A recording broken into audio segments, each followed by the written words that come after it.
নিশ্চয়ই আফসোসে পড়ছেন ওর পিতারা। ভুটানের সঙ্গে পয়েন্ট না হারালে হয়তো চ্যাম্পিয়ন ট্রফি নিয়েই দেশে ফিরতে পারত বাংলাদেশ অনূর্ধ্ব 17 নারী ফুটবল দল। কিন্তু অনূর্ধ্ব 17 নারী সাফ চ্যাম্পিয়নশিপের লিগ পদ্ধতির শেষ ম্যাচে ভারতকে 4-3 গোলে হারিয়েও তাই রানার্স আপ বাংলাদেশ। বদিউজ্জামান মিলনের তথ্যে ডেস্ক রিপোর্ট।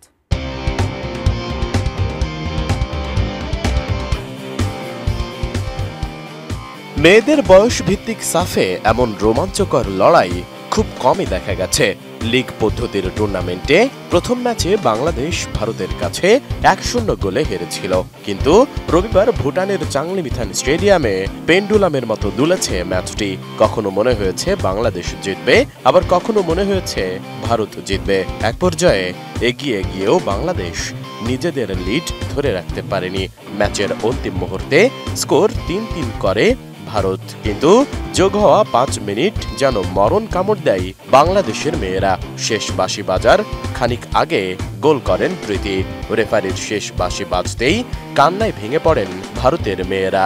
আর প্রতিশোধের আনন্দে অর্পিতা পূর্ণিমাদের চেহারায় ফেরে স্বস্তির রেশ। নোভা এলইডি টিভি, ঝকঝকে ছবি, নিখুঁত শব্দ, 5 বছরের ওয়ারেন্টি। নোভা মানি সঠিক মান, নিশ্চিত সেবা। দুই দলের পয়েন্ট টেবিলের অবস্থানের সুবাদে ম্যাচটি ছিল শুধুই আনুষ্ঠানিকতা। আগের 5 ম্যাচের সবকটি জেতা ভারত এই ম্যাচের পরও 15 পয়েন্ট নিয়ে শীর্ষেই রইল। তবে 6 ম্যাচে বাংলাদেশের পয়েন্ট হয়েছে 13। ভুটানের চাংলিমিথান স্টেডিয়ামে কিক অফের পর প্রথম আক্রমণ থেকেই ভারতকে চমকে দেয় বাংলাদেশ। 30 সেকেন্ডে মামনির লং পাসে হেডে লক্ষ্য ভেদ করেন পূর্ণিমা।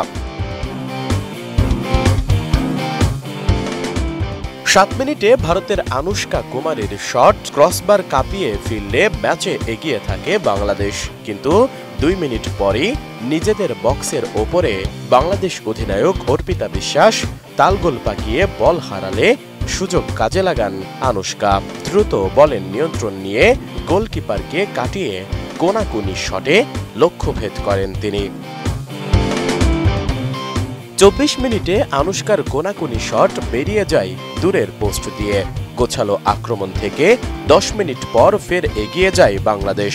সৌরভী আকন্দ প্রীতির শট ডিফেন্ডার ফিরিয়ে দিলে আলপি আক্তার ফিরতি শটে জাল খুঁজে নেন। প্রথমার্ধের শেষ দিকে আনুষ্কার দূরপাল্লার ফ্রি কিক পোস্টে লেগে ফিরে। বিরতির পর ম্যাচ আরও জমে ওঠে। দ্বিতীয়ার্ধের শুরুতেই ব্যবধান বাড়িয়ে নেয় বাংলাদেশ। সতীর্থের লং পাস গতিতে ডিফেন্ডারদের ছিটকে দিয়ে বক্সে ঢুকে ঠান্ডা মাথায় ফিনিশিংয়ে বল জালে পাঠান প্রীতি। 64 মিনিটে চিপ শটে গোলে ম্যাচ জমিয়ে তোলেন প্রীতিকা বর্মন। নির্ধারিত সময়ের 2 মিনিট বাকি থাকতে বক্সের বাইরে থেকে উঁচু করে নেওয়া শটে স্কোর 3-3 করেন ভারতের ঝুলন নঙ্গমাইথেম। পোস্ট ছেড়ে আগে বেরিয়ে আসায় মেঘলা রানী রায় লাফিয়েও পাননি বলের নাগাল। ড্রয় যখন ম্যাচের নিয়তি বলে ধরে নেওয়া হচ্ছিল, ঠিক তখনই দ্বিতীয়ার্ধের যোগ করার সময়ে গোল করেন প্রীতি। এই ফরওয়ার্ডের কোনাকুনি শট ভারতের গোলকিপার ফিস্ট করার পর সামনে থাকা তাদের ডিফেন্ডারের গায়ে লেগে জড়ালো জালে। মুহূর্তেই জয়ের আনন্দে মেতে ওঠে বাংলাদেশের মেয়েরা। Desk report, ATN news.